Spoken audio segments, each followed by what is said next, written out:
अस्सलाम वालेकुम नाज़रीन, आज का सच के साथ मैं हूं नदीम हुसैन। मुल्क में कोरोना की इस वक्त सूरत हाल गंभीर ही नहीं संगीन है।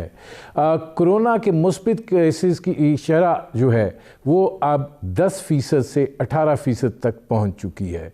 गुज़श्ता 13 दिनों के दौरान औसतन शरह जो अमवात की है वो 100 के लगभग है। ये सूरत हाल जो है ये इंतहाई तशवीशनाक है और मामला जो है वो आगे बढ़ता चला जा रहा है। और इस मामले के आगे बढ़ने की वजह से ये ख्याल किया जा रहा है कि ये सूरत हाल वहाँ तक पहुँच सकती है जहाँ पर हमारा हेल्थ सिस्टम जो है वो बिल्कुल कहीं बैठ ही ना जाए। इस वक्त भी हमारा सेहत का निज़ाम जो है वो शदीद दबाव में है और ज़ाहिर है कि जो ऑक्सीजनेटेड बेड्स हैं उनकी अब बढ़ोतरी की तरफ मामले को ले जाया जा रहा है, क्योंकि तकरीबन ये बेड्स जो हैं ये 80 से 90% तक जो है वो भर चुके हैं। मामलात बड़े शहरों तक नहीं अब रुक रहे, ये फैलाव जो है कोरोना का ये अब छोटे शहरों को भी मुंतकिल हो रहा है। ज़ाहिर है कि जब दूसरी वेव के दौरान से गुज़र रहे थे तो उस वक़्त हुकूमत ये बहुत बड़ा क्रेडिट ले रही थी कि जनाब हम इस सूरत हाल से निकल आए हैं, हमारे इक़दामात जो हैं उन्होंने पे बैक किया है और हमने जो है बड़ी जहानत के साथ सूरत हाल को कंट्रोल किया है और पूरी दुनिया जो है वो उसको फॉलो कर रही है, हमारी मिसाल दे रही है। लेकिन आज हम इस बड़ेपन का शिकार होते हुए दिखाई देते हैं और वो तसाहिल जो उस वक़्त किया उसकी कीमत अब अदा करने जा रहे हैं। भारत के अंदर भी यही सूरत हाल हुई, यही तरीक़ाकार हुआ और अब वो एक बहुत भारी कीमत जो है इसकी अदा कर रहे हैं। हम इंतज़ामी इक़दामात उठाते हुए घबराते क्यों हैं और इंतज़ामी इक़दामात के नतीजे में अगर एक ऐसी सूरत हाल पैदा हो सकती है जहाँ पे तसलसल को तोड़ा जा सकता है तो उसको अपनाने से गुरेज़ा क्यों है। ज़ाहिर है कि सिंध हुकूमत जो है उसने आज बहुत से फ़ैसलों का जो है वो ऐलान किया है। उन्होंने तमाम स्कूल, कॉलेजेस, यूनिवर्सिटीज़ बंद कर दी हैं। सरकारी दफातर में स्टाफ जो है 20% तक कर दिया है। वो इंटरसिटी ट्रांसपोर्ट भी बंद करने जा रहे हैं। वो वफाक से ये दरख्वास्त कर रहे हैं कि वो जो है जो बाहर से आने वाली परवाज़ें हैं उन पे बंदिश लगाए ताकि सूरत हाल जो है वो ख़राबी की तरफ ना जा सके। बुनियादी तौर पर ये वो मंजरनामा है जिस पर करेंगे बात। आपका अपने मेहमानों से तारुफ़ करवाते हैं। हमारे साथ मौजूद हैं डॉक्टर सईद अख्तर साहब, साबिक़ सदर हैं KPLI के। हमारे साथ मौजूद हैं डॉक्टर अब्दुल बारी साहब, CEO हैं इंडस हॉस्पिटल के। डॉक्टर बारी साहब, आप बैठे हुए हैं नर्व में कराची के अंदर, जहाँ पे आज आपके वज़ीर आला जो हैं इस हवाले से तशवीश का भी इजहार कर रहे थे। पहले तो ये फरमाइएगा कि कितनी संगीन सूरत हाल जो है वो इस वक्त है। ये अंदेशा था कि यहाँ भी आएगा, उस वक्त भी यही कहा गया था कि इंटर प्रोविंशियल ट्रांसपोर्ट को बंद किया जाए ताकि यहाँ पर ना आए। पिछले 3 दिन में एक सीवियर सर्ज आया है सिंध के अंदर और ख़ासतौर पर कराची और हैदराबाद के अंदर। 3-4% से पॉजिटिविटी अब 8-9% पे चली गई है। वहाँ पर हैदराबाद में कोई 14-15% पे चली गई। तो आज हमारे टास्क फोर्स की मीटिंग थी, उसमें आज जो फैसले जो चीफ मिनिस्टर साहब ने ऐलान किया है इन फैसलों की तौसीक की गई है और जैसे आपने खुद बताया कि किया जाएगा। क्योंकि हम लोगों को देखें, हम इंतजार क्यों करेंगे 20% तक पहुंचेगी तो हम ये करेंगे वो करेंगे। ये पैंडेमिक एक ऐसी चीज होती है जब तक कि ये बिल्कुल खत्म ना हो या आपकी वैक्सीनेशन एक हद तक ना पहुंची हो तो आपको कंप्लेसेंसी नहीं करनी होती है। और अनफॉर्चुनेटली जो आपकी जो SOPs पे अमल दरामद है उसका आपको सबको अंदाजा है कि क्या है। और अनफॉर्चुनेटली अब डंडे का जोर दिया जा रहा है और आर्मी को इन्वॉल्व किया जा रहा है कि वो सख्ती करके लोगों को SOPs पे अमल कराएं। हम खुद क्यों नहीं रिस्पॉन्सिबिलिटी ले लेते और हम अपने आप को रिस्पॉन्सिबल क्यों नहीं करते और हम अपने रवैयों में तब्दीली नहीं करेंगे तो फिर और सख्त चीजें करनी पड़ेगी गवर्नमेंट। नहीं, इसमें बारी साहब ये फरमाइएगा कि जो वैक्सीनेशन का अमल है वो भी तो एक सुस्त रवि का शिकार है ना। अगर प्रोविंसेस अपने तौर पे सूबाई सतह के ऊपर वैक्सीन मंगवा सकते हैं तो मंगवाएं और अपने बजट थोड़े से कट करें और लोगों को लगाएं।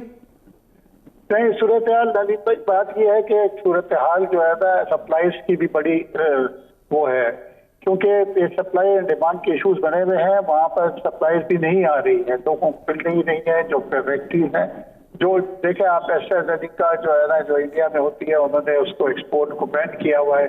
बाकी भी वैक्सीन जो है ना, उसके ऊपर भी सप्लाईज के ऊपर इश्यूज बने हुए हैं। ये तो डेफिनेटली इसको करना चाहिए, लेकिन इस पर सिचुएशन अब हमारी जो है ना, इस पर जो सिचुएशन है उसका हमको यकजहती के साथ मिलकर कुछ सख्त फैसले करके इसको कंट्रोल करना है इस चीज को। देखिए वैक्सीन में अगर आज लगा भी देंगे तो उसके असरात तो 6 हफ्ते बाद आएंगे, ठीक है ना, लेकिन वो जो चीज आपके पास में है, पैसे लेके बैठे हुए हैं, ठीक है। मैं बारी साहब आता हूँ। डॉक्टर जावेद साहब, ये फरमाइएगा कि आप लाहौर में बैठे हैं और लाहौर की सूरत हाल जो है वो बहुत ही ज़्यादा दिगरगू है। क्या आपको वजह क्या दिखाई देती है? हिकमत अमली में कोई ख़राबी हुई है या हम बहुत ज़्यादा ओवर कॉन्फिडेंट हो गए फर्स्ट वेव के बाद और उसका नतीजा हम भुगत रहे हैं? बहुत शुक्रिया जी आपका इस मौके का। तो मैं ये बताऊंगा कि 2 वजूहात हैं।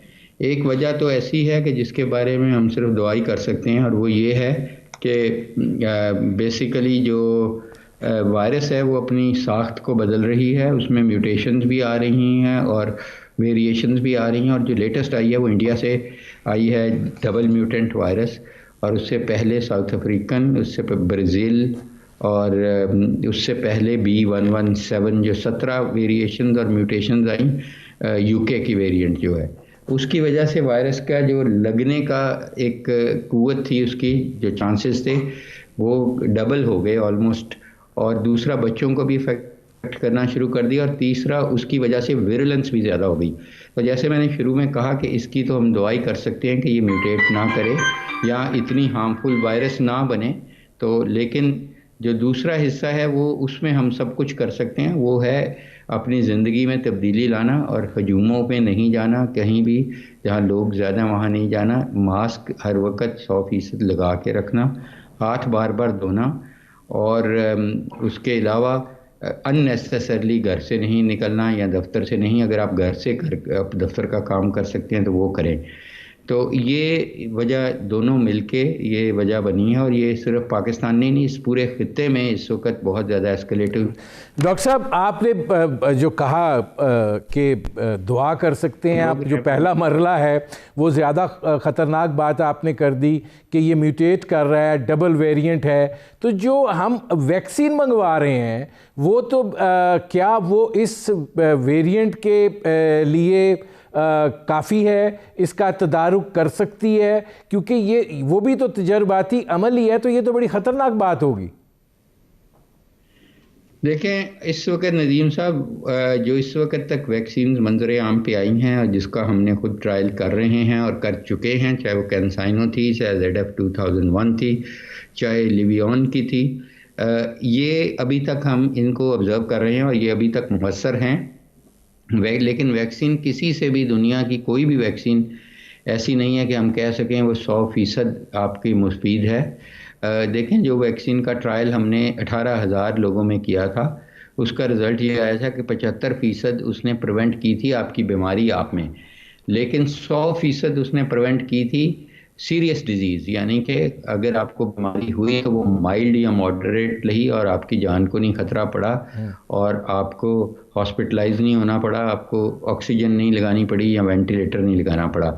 इसलिए मैं समझता हूँ कि ये वैक्सीन अभी भी मौसर हैं जो हैं, लेकिन ये वक्त बताएगा कि ये जब बहुत ज़्यादा खुदा ना खास्ता अगर तब्दीली आ गई तो हो सकता है कि इस पे भी क्वेश्चन मार्क हो। इस वक्त तो जो सिचुएशन है, जो एविडेंस है हमारे पास, वो ये बताता है कि जितनी जल्दी आप जो भी वैक्सीन आपको दस्तयाब है वो करवाएं और उसका पूरा कोर्स कराएं, और बाकी वैक्सीन के बाद भी एहतियात का दामन उसी तरह ही चलना पड़ेगा, कम से कम 5-6 साल।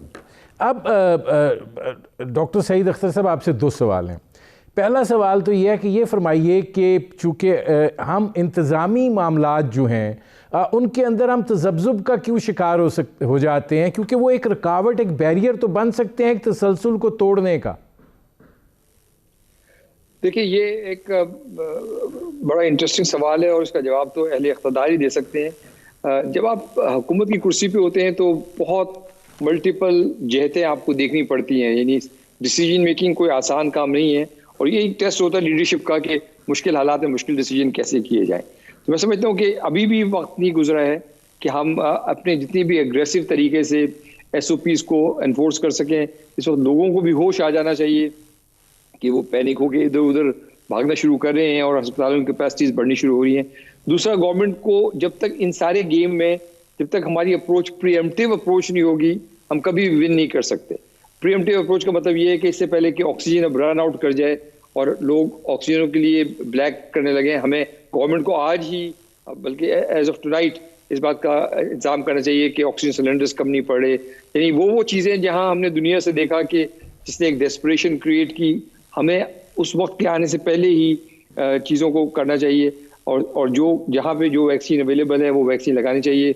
गवर्नमेंट ने अगेन ये वैक्सीन के मामले में मैं समझता हूँ हम वो वाहिद कौम है जिसने अब तक अपनी बहुत कोई मेजर क्वांटिटी में वैक्सीन को प्रोक्योर नहीं किया, इर्रिस्पेक्टिव कि वो उसमें म्यूटेशन आ रहा है। और ख़ासतौर पे ये जो साइनोफार्म की जो वैक्सीन है जो कि होल वायरस है, इसमें चांसेस हैं कि हम एक बहुत अच्छी कवरेज दे सकते हैं मरीज को डिस्पाइट द म्यूटेशन।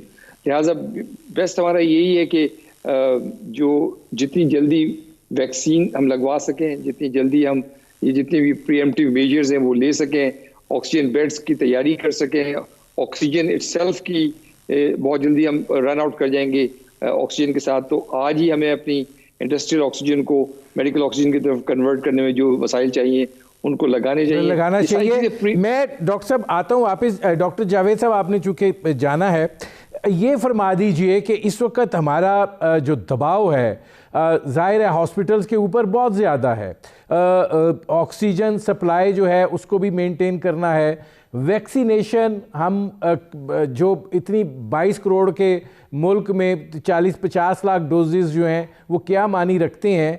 जो एडमिनिस्ट्रेटिव मेजर्स हैं, जैसे मैंने डॉक्टर साहब से पूछा, डॉक्टर सईद साहब से, क्यों हम बैरियर तोड़ने के लिए वो रुकावट अपनाने में क्यों हम तैयार नहीं हैं? बस चलाने का वैसे नहीं बन रहा। जी बिल्कुल जी डॉक्टर चला रहा हूँ, जरा काइंडली आगे सर। जी देखें नदीम साहब, जो आपने कहा है कि बेसिकली देखें, जैसे सईद भाई ने कहा वो बिल्कुल सही है कि हमें प्री एम्प्ट करना पड़ता है। हुकूमतों का काम ही गवर्नेंस है, और हमें जैसे अब हमें इस वक्त पता है कि ऑक्सीजन की खदशा है कि शॉर्टेज ना हो जाए। हमारी गुफ्तगू जारी है, एक मुख्तसर से कमर्शियल ब्रेक का वक्त हुआ है, मिलते हैं इस वक्फे के बाद।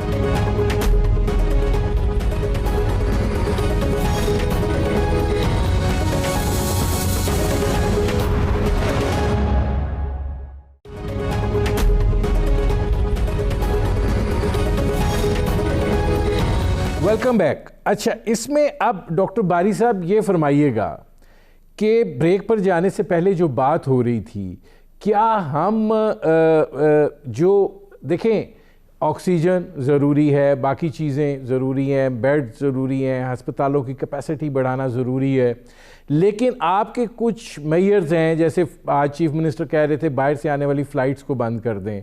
मेरा मतलब है कि आप डॉक्टर जावेद साहब बात कर रहे थे जो इंडिया से वायरस आ गया, तो ऐसी सूरत हाल, ये इक़दामात जो हैं, आप लोग जब मीटिंग में होते हैं तो क्या आपको दिखाई देता है कि क्यों ये इक़दामात उठाने से हम गुरेज़ा क्यों हैं? देखिए, बात यही है कि इसका मल्टी फैक्टोरियल इम्पैक्ट आता है इन चीज़ों का। तो उनको मेरे ख्याल में जो सोच जो है ना हर तरफ से जा रही होती है, इधर भी सोचो, उधर भी सोचो, उधर भी सोचो, लेकिन हमको प्रायोरिटी सेट करनी होगी। देखिए, दुनिया ने हर जगह आपने कहा कि जी हम फ्लाइट्स को, हमारी फ्लाइट्स बंद कर दी है, कनाडा ने बंद कर दिया, सऊदी अरब ने बंद कर दिया, यूके ने बंद कर दिया, और जब यूके वेरिएंट आया था तो हमने यूके को बंद नहीं किया। अब ये सोचने की बात है, तो जैसे ये हुआ क्यों, यूके ने जब अपना लॉकडाउन किया तो वो जो पाकिस्तानी वहाँ थे वो उठ के आ गए यहाँ पर JK में और जेलम के इलाकों में, बस वो साथ अपना वेरिएंट भी ले आए, यूके वेरिएंट जो कि नाफा दिया। देखें, कनाडा ने भी अपने लगाए अपने लोगों को, उन्होंने ऐसी पॉलिसी बनाई कि आप आएंगे तो क्वारंटाइन होंगे, अपने खर्चे पे होटल पे रहेंगे, इतने दिन ये होगा, आपके ऊपर हम सर्वेलेंस लगाएंगे, उसको भी हम चार्ज करेंगे। देखिए, आपको चीजें मुश्किल करनी होती हैं ताकि किसी के पास आसान ना हो कि जी वो आए जाए। तो आपको जब मेरी जेब के ऊपर असर पड़ रहा होगा तो मैं मैदान में क्यों जाऊंगा कि जी मुझे शादी में जाना है तो मैं शादी में नहीं जाऊंगा।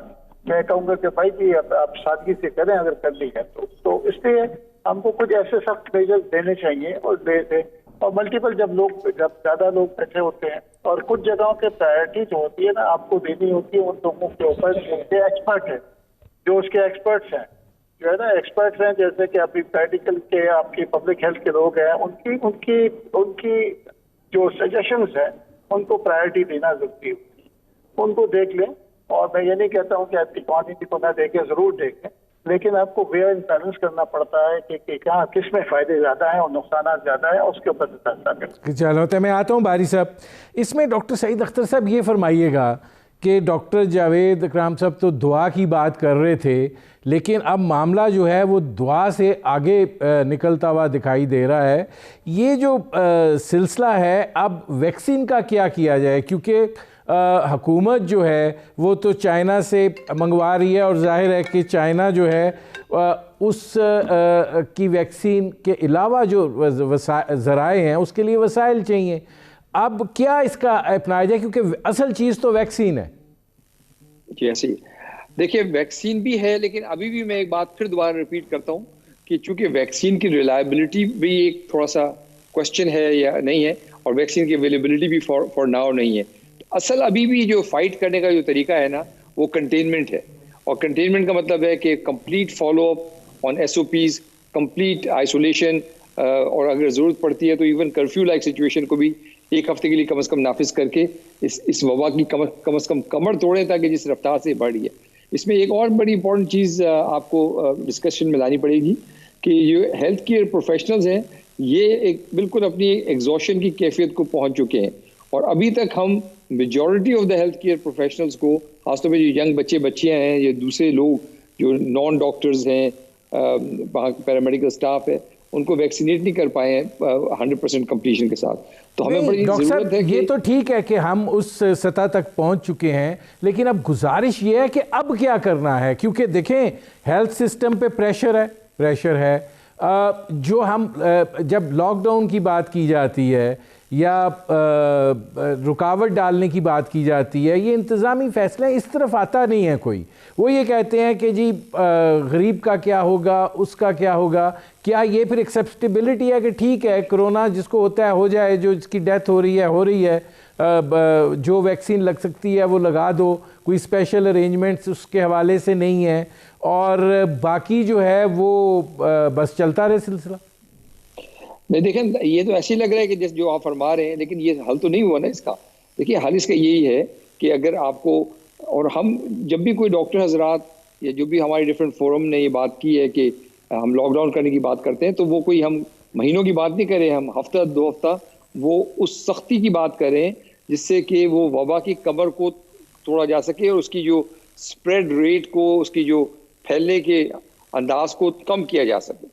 एट द सेम टाइम देखिए, ये वैक्सीन ऐसे कैंडी शॉप पे नहीं मिलती ना, तो इसको बहुत पहले से हमें ऑर्डर करना पड़ता है। वहाँ पे हमारा कंप्लीट फेलियर नजर आता है स्टेट का, जब राइट टाइम पे राइट ऑर्डर्स हुए नहीं। इस वक्त आप अगर पैसे कहीं से कार्व आउट कर भी लें, और करने चाहिए हमें, क्योंकि देखिए इस वक्त हम जंग की कंडीशन में हैं, और जंग की कंडीशन में आपको प्रायोरिटाइज करना पड़ता है कि यहाँ से इस बजट को कम करके फलाने डेवलपमेंट बजट को कम करके अभी हेल्थ पे लगाना पड़ेगा।